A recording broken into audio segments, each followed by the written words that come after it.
Hola a todos, ¿qué tal? Ya veis, hoy va a ser algo diferente. Hoy no vamos a hacer una reseña de una obra en concreto. Me he leído varias esta semana, pero no sé, no se me encartaba hacer un vídeo, una reseña de ninguna. Es lo que tiene, no tener que depender, no estar a sueldo de una editorial ni tener que devolver los favores por las cajas que te envían. Haces básicamente lo que te da la gana. Así que, como no me apetecía hablar de las obras que he leído, pero tampoco quería dejar el día en blanco sin vídeo, recordé que algunos de vosotros me habéis preguntado cuál es mi obra favorita, mi top 5, mi top 10, y he pensado que hoy podíamos hablar de eso. Eh, no he podido dejarlo en un top 5, es que es imposible. Lo he dejado en un top 7 y aún así me he dejado otras cosas como predicador, que me ha dolido mucho, pero tenía que reducirlo. Y bueno, no esperéis nada diferente o nada especialmente original. La mayoría de las obras de las que voy a hablar, todo el mundo la tiene en su top 5 o 10. Y es que si algo es alabado y es lo favorito de una inmensa mayoría de gente es porque es bueno. Así que no me he hecho el hipster y he metido cosas raras o cosas poco conocidas por querer dármelas de... Ni tampoco he quitado cosas porque sean comerciales. Lo que es bueno y la mayoría de la gente lo aprecia. Si hay alguien que no, bueno, los gustos personales están ahí, pero la calidad de las obras es indiscutible. Y lo primero, bueno, voy a hablar, el orden en el que voy a hablar no significa de mayor a menor de preferencia, sino simplemente el momento en que llegué a estas obras. La primera, la que leí de más joven, es esta. Batman, el regreso del Señor de la Noche. Dark Knight, como digo, no voy a descubrir América, no voy a descubrir nada, es una obra seminal, como dicen los cursis, y que a mí me impactó de una manera brutal. Yo leía cómics desde de toda mi vida, pero hasta que esta obra no cayó en mis manos no me di cuenta de que el cómic y el cómic de superhéroes podía ser algo más que simple diversión, entretenimiento. Es una obra que no voy a hablar de ella porque ya todo el mundo la ha leído, se han hecho miles de análisis. Me encanta esta edición, la edición de 5 en tapa blanda. Tengo otras, por supuesto tengo esta también y alguna más, pero la traducción que yo recuerdo, las páginas, todo, es esta edición de 5 es la que siempre releo cuando quiero recordarla. La obra que cambió a Batman para siempre, un Frank Miller en su mejor momento, en el culmen de su arte, y un desarrollo de personaje y una... No solo es el desarrollo del personaje de Bruce Wayne, sino que hace una representación de la sociedad que hoy día aún es válida. Esa sociedad hedonista, esa sociedad corrupta, esa sociedad con unos individuos, unos ciudadanos que han abdicado de su responsabilidad y se le han dado a unos políticos corruptos, eso es perfectamente trasladable hoy día y este cómic es atemporal. Yo creo que hoy día refleja más la sociedad que cuando se creó en los 80. En fin, me gusta mucho el color que Lynn Barley le hizo, mucho mejor que luego su posterior experimentación con el color digital. Y nada, es que no hay más que decir, es Batman Dark Knight, el retorno del Caballero Oscuro, aunque para mí y para toda una generación será el regreso del Señor de la Noche. Incluso recuerdo, ya estoy como los viejecitos que recuerdan más su infancia que lo que han hecho el día antes. Recuerdo exactamente en qué tienda lo compré, una tienda que no era ni siquiera de cómic, que era de juegos de mesa. Estaba en una caja de saldos, todavía con el plástico, nunca había sido abierto.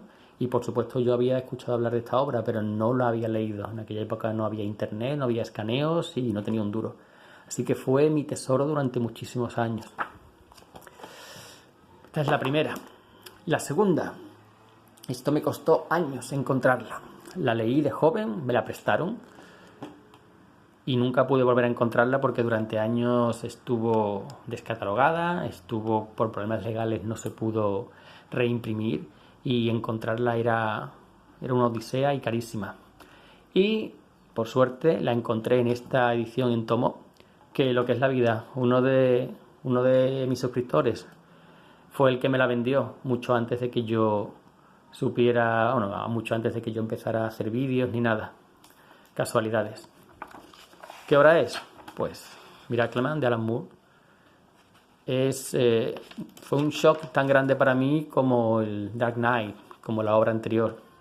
Aquí está toda la edición en grapa, en un solo tomo, que me gusta mucho más que lo que ha sacado Panini en 3, aparte con el papel original y bueno, toda la publicidad. Pues la otra obra fue la evolución de un personaje, lo que se podía hacer con un personaje. Aquí fue lo que se podía hacer con un mundo. Hasta qué punto Alan Moore podía coger un personaje ficticio y darle la vuelta a ese personaje y a su mundo. Y no un personaje ficticio cualquiera, un personaje que era esto, es una copia barata del Capitán Marvel con historias para niños de la Edad de Plata, historias ingenuas, y convertirlo todo en una obra adulta, una obra con muchísimas capas de lectura, con muchísima referencia, con filosofía, con horror, con todo. Es una obra espectacular y de nuevo ha aguantado el paso del tiempo perfectamente. Dark Knight es la historia de un héroe, esta es la historia de un mundo y tiene viñetas que se te quedan. ¡Buah! Es quizá de mi top la obra que menos gente ha leído o que menos gente valora. En parte la edición de Panini tan carísima no ayuda, pero de verdad que os la recomiendo. Y sobre todo, si lees esto siendo adolescente, es que te marca para toda la vida. Alan Moore es un genio. Y otro genio, volvemos al genio de antes, Miller de nuevo, en este caso con Mazzucchelli. Board Game, la obra más terrenal, más humana de las tres que estamos viendo, del top 3, digamos. Si la primera era una historia de un héroe, la segunda la historia de un mundo, pues aquí es la historia de un hombre. Si bien la primera es una historia de volver a ponerse en pie, de la vuelta de un héroe, de un superhéroe, la segunda es lo mismo, pero a otro nivel, mucho más. Aquí es un hombre, porque esto no es una historia sobre Daredevil, esto es una historia sobre Matt Murdock. La historia en Kingpin destruye su vida, no la vida de Daredevil, la vida de Matt Murdock, que desde su vida personal hasta su casa, hasta su trabajo, hasta su reputación, todo. Nunca un supervillano había sido tan malo, porque si bien el Miracleman, Kid Miracleman arrasa Londres y mata a miles de personas, pero eso es una maldad que es difícil que podamos entender porque no la hemos vivido. Pero la maldad fría de este hombre que es capaz de hacer cualquier cosa para destruir a otro a nivel personal, eso sí es más fácil, imaginarlo. Y cómo este Matt Murdock vuelve poco a poco al feto, a la posición fetal, y vuelve a renacer, es que es maravilloso. Por supuesto, después de esta historia, Daredevil ha tenido grandes etapas, pero ojalá lo hubieran cerrado aquí. Esto es el cómic con el que hay que darle la cara a la gente que dice que el cómic de superhéroes es para niños o que el cómic como medio es algo infantil. Se lo das y dice, venga, ahora léelo y luego me cuentas. La siguiente, ya hablé hace poco de ella, así que no voy a hablar demasiado. Planetary. Planetary es para mí lo mejor que se ha hecho en cómic en el siglo XX.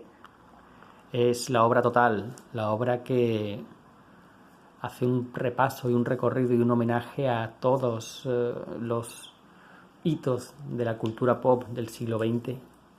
Es una obra que está muy bien escrita, los personajes se enganchan, maravillosamente dibujada, pero las referencias que usa, los homenajes a los personajes, a situaciones, a momentos de la cultura popular, a Julio Verne, a todo. Bueno, no voy a expandirme porque ya no voy a explayarme porque ya hablé de esa en un vídeo hace poco, pero es que es un trabajo tan titánico lo que hizo Warren Ellis aquí.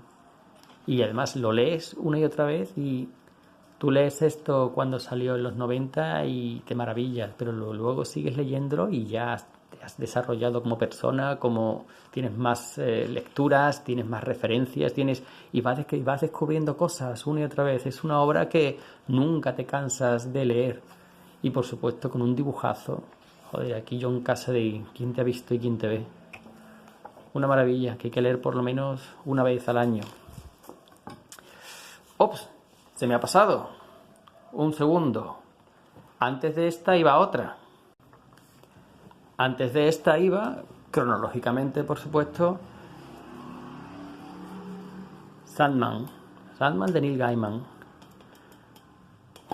Es lo mejor que ha hecho Neil Gaiman. Desde entonces no ha vuelto a estar a la altura en cómic, al menos. Pero que con esto ya se justifica... Es la obra de toda una vida. Si no hubiera vuelto a escribir más, si no vuelve a escribir más, seguirá estando en el Olimpo del cómic por esto. Sandman, de nuevo, lo leí relativamente joven también, gracias a los retapados de 5, porque si os dais cuenta, los retapados son cómics que no vendieron bien en el momento. Así que se unían todos en unos tomos de tapa blanda, pegados, y se vendían a 3 euros, a 500 pesetas o lo que fuera. Y fijaos las cosas que no triunfaron. Watchmen se saldó en retapados. Sandman se saldó en retapados. Vaya. Bueno, el caso. Al igual que Planetary es un homenaje a toda la cultura popular del siglo XX, Sandman es un homenaje a toda la historia de la fantasía, la mitología, los cuentos, todo, en una obra monumental que tiene más mérito porque era la primera vez que se hacía algo así en el cómic comercial americano.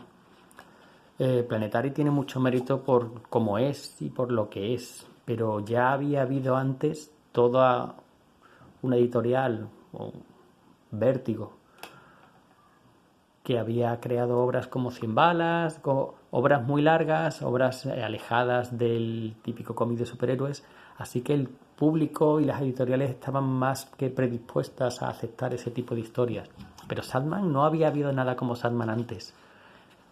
Algo que empieza dentro del cómic de DC, del universo DC, tangencialmente, pero que pronto se separa y que no es una historia en sí, aunque sí es la historia de Morfeo, pero eso es simplemente una excusa para contar todas las pequeñas historias que Gaiman que tenía en su cabeza.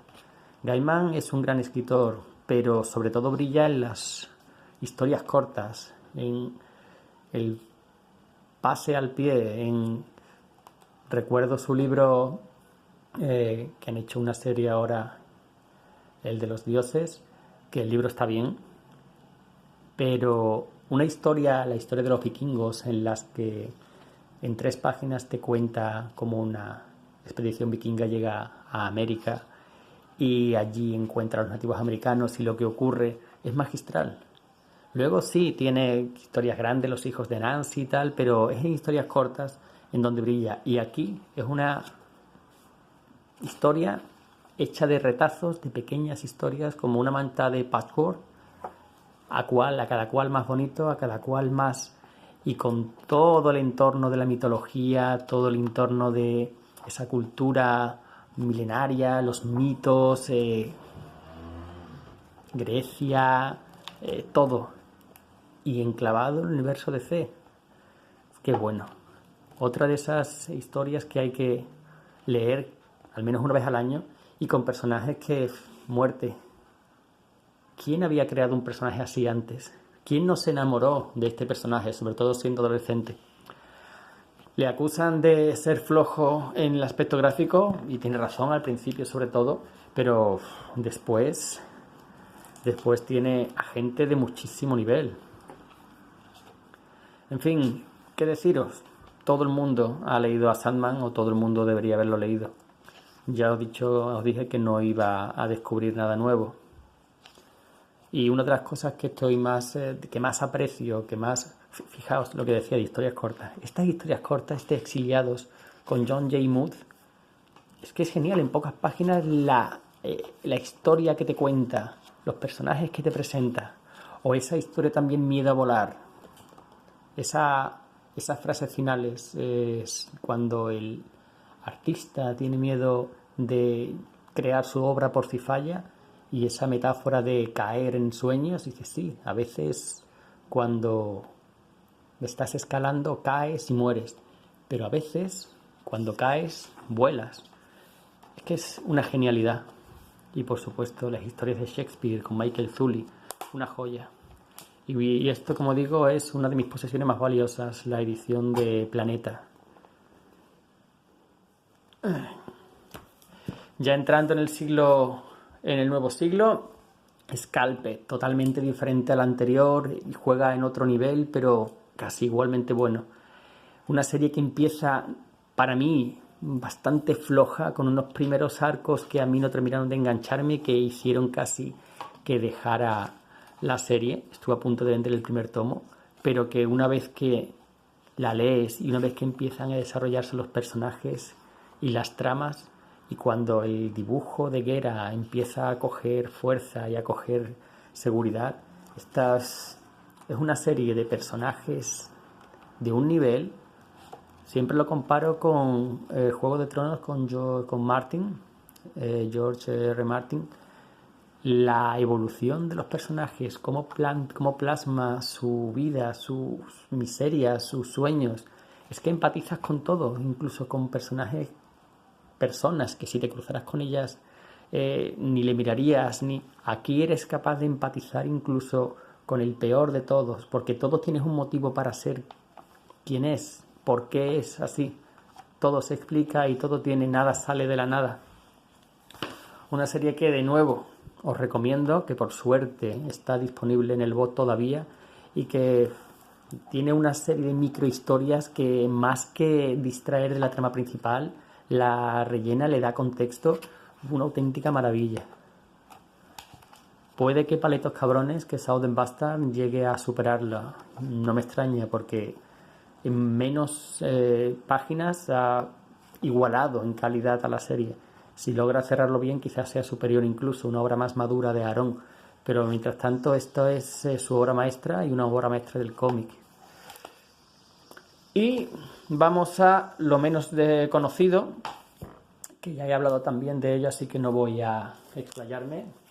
Surrogates. Surrogates es una obra semi desconocida de Robert Venditti, que Venditti es mucho más conocido por lo que hizo en Green Lantern, pero que aquí, como ya dije en mi reseña, lo plantea una historia de ciencia ficción que no se queda en eso, es todo un tratado de sociología, de cómo la tecnología afecta a la sociedad, cómo el ser humano es capaz de retorcer los descubrimientos más positivos, más buenos, y que crea de la nada un mundo desde cero, un mundo en el que está plasmada la sociedad, la psicología, la religión, la economía, las clases sociales, todo. El primer tomo cerrado, una historia de serie de investigación, una historia de serie negra, digamos, un asesinato y descubrir quién y por qué. Y el segundo, una precuela en el que nos cuentan un drama judicial y en el que se nos presentan los personajes de la primera historia en su pasado, lo cual no es redundante, sino que ayuda a dar contexto a esos personajes y a su evolución. Para mí, una obra maestra, entre lo mejor que he leído. El dibujo puede ser duro para alguien, para algunos, Parker, pero de verdad, una obra maestra total. Y estas navidades, por fin lo he conseguido, me he autorregalado la versión completa. Es en inglés, pero no trae más extras que los tomos en tapa blanda de Glenad que tenía antes, pero me hacía ilusión tener el tomo en inglés, disfrutar de los diálogos originales, y ya digo, no trae muchos extras más de los que ya venía, pero siempre sienta bien poder tener algo que has estado buscando mucho tiempo. Y nada más, este es mi top. Iba a ser top 5, llegó a ser top 7 y ahora lo hemos dejado en top 8. A este podríamos añadirle fácilmente Predicador y a este podríamos añadirle fácilmente Watchmen, que es una obra de ingeniería, un reloj, una maquinaria maravillosa, pero que a mí no me emociona demasiado. O 100 balas, o Starman, o tantas cosas, pero bueno, había que reducirlo. Eso es todo, nada más. Un saludo y la semana que viene ya volveremos con las reseñas. Hasta la próxima.